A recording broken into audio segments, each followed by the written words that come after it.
அஸ்ஸலாமு அலைக்கும் வரஹ்மத்துல்லாஹி வபரகாத்துஹு. பிஸ்மில்லாஹிர் ரஹ்மான் ரஹீம்.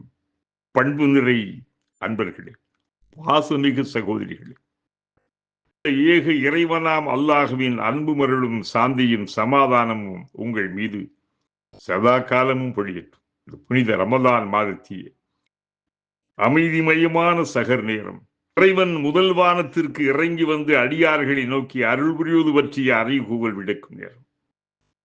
பாவம் செய்தவர்களே, என்னிடம் மனம் வருந்தி மன்னிப்பு கேளுங்கள், உங்களை மன்னிக்கின்றேன். தேவையுள்ளவர்களே, என்னிடம் முறையிடுங்கள், உங்கள் தேவைகளை நிறைவேற்றுவேன். சோதனை வயப்பட்டு சிரமங்களில் உழல்பவர்களே, என்னிடம் மன்றாடுங்கள், உங்கள் சிரமங்களை தீர்க்கிறேன். இறையருள் கனிந்துருகி பொழியும் இவ்வாறான அரிய தருணம்தான் இந்த 3ஆம் சாம சகர் நேரம். நோன்பாளிகளே, இறைமறை ஓதுதல், இதயதுவா, நெஞ்சம் நெக்குருகி வெளிகளில் நீர்த்துடிர்க்கும் இறை வேட்டல் பிரார்த்தனை, தஹஜ்ஜு தொழுகை, திக்ரின் வழி அல்லாஹுவை எந்த ஒரு அமலும் இஹ்லாசுடன் இதயபூர்வமாக இருக்கட்டும். இதற்கு மிகுந்த வலிமையுண்டு. இறைமறை குர்ஆனிய மாதம், குர்ஆனும் நோன்பும் அதை ஓதி உணர்ந்தவருக்காக, அதை பேணி நோற்றவருக்காக மறுமை நாளில் அல்லாஹ்விடம் பரிந்துரைத்து சொர்க்கம் அழைத்து செல்லும் என்றார்கள் செம்பல் நபிகளார். அல்லாஹுவை ஈமான் கொண்டுள்ள ஒவ்வொரு முஸ்லிம் ஆணும் பெண்ணும் திருக்குர்ஆனின் அடிப்படைகளை ஓரளவாவது அவசியம் தெரிந்து கொள்ள வேண்டும்.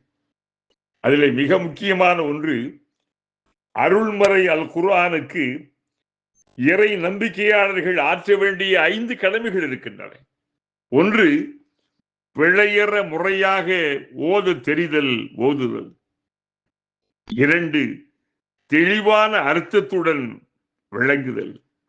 3, வாழ்வின் எல்லா துறைகளிலும் திருக்குர்ஆனுடைய வழிமுறைகளை கொண்டு வருதல், குர்ஆனை வழிகாட்டலாக கொள்ளல், அதன் வசனங்களை சிந்தித்தல், ஆராய்தல், குழு ரீதியாக ஆய்வு நடத்தல், உதவுதல். இது 4வது அம்சமாகும். 5, முஸ்லிம்களுக்கும் முஸ்லிம் அல்லாதாருக்கும் உலகோர்க்கும் இதன் சத்திய உண்மைகளை ஒளியுமறைவின்றி எடுத்துரைத்தல், உணர்த்துதல், அறிவுறுத்தல், பேச்சு விவாதம் வழி பரப்புதல், இறைநெறி அழைப்பு பணி செய்தல். கிபி 7ஆம் நூற்றாண்டின் தொடக்கத்தில் இறை தூதர் முஹம்மது ஸல்லல்லாஹு அலைஹி வஸல்லம் அவர்களுக்கு திருமறை அருளப்பட்டது. அந்த அறியாமையினரை இருண்ட காலத்திலே வாழ்ந்து அரபு குறைஷிகளிடம் கற்பனையான பொய்யான பலதெய்வ உருவச் சிலை வழிபாட்டு நம்பிக்கை, அர்த்தமற்ற ஆச்சாரம், அனாச்சாரம், சடங்கு, சம்பிரதாய மூட பழக்க வழக்கம் மிகுந்து காணப்பட்டன. பழமை பொய்மையில் அவர்கள் மூழ்கி கிடந்தனர். பக்தி மாயை வெறியிலே அவர்கள் தீய்ந்து கிடந்தனர்.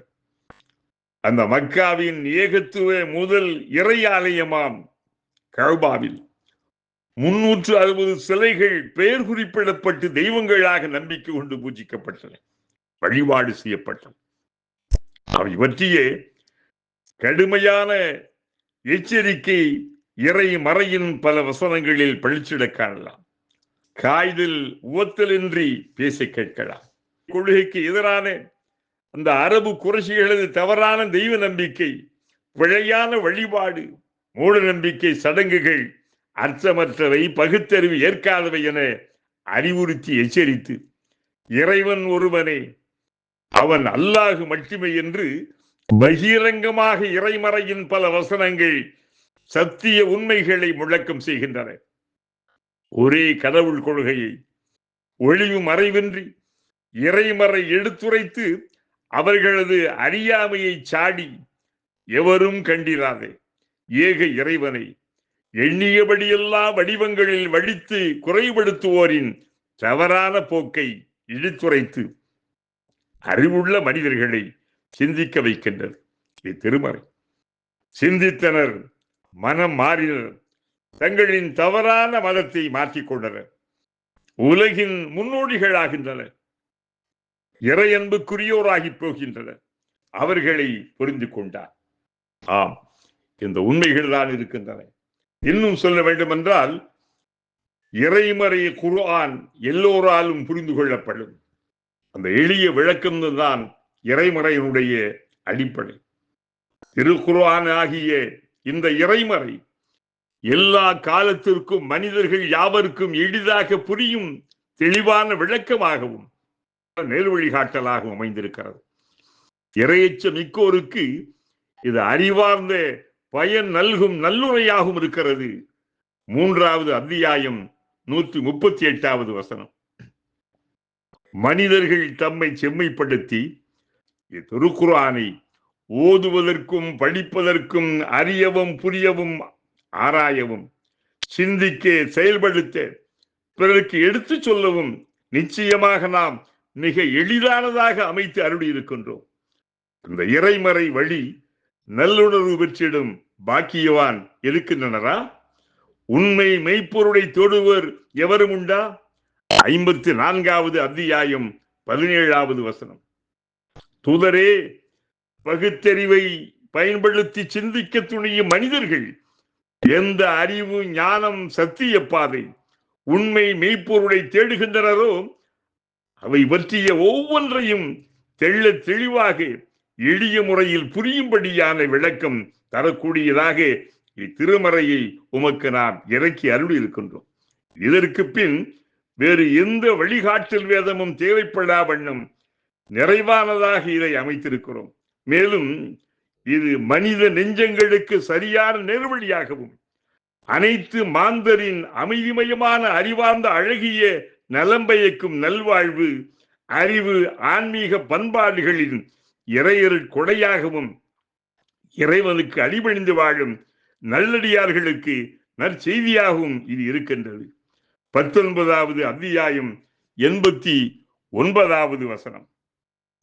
அல்லாஹு அக்பர். அருள்மறை குர்ஆனை பற்றிய சில அறிவிஞான துளிகள்.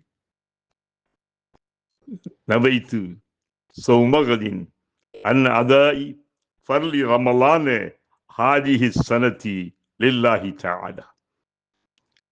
இந்த ரமலான் மாதத்திய இந்த வருஷத்தினுடைய நோன்பை நோற்பதற்கு நான் நியத்து வைக்கின்றேன். ரப்புல் ஆலமீன் இதை புரிந்து கொள்வானாக. ரப்பனா ஆத்தினா ஃபித் துன்யா ஹஸனா வஃபில் ஆখিরাতি ஹஸனத்தம் வகினா அஸாபன்னார் برحمتك يا أرحم الراحمين والحمد لله رب العالمين. السلام عليكم ورحمة الله وبركاته.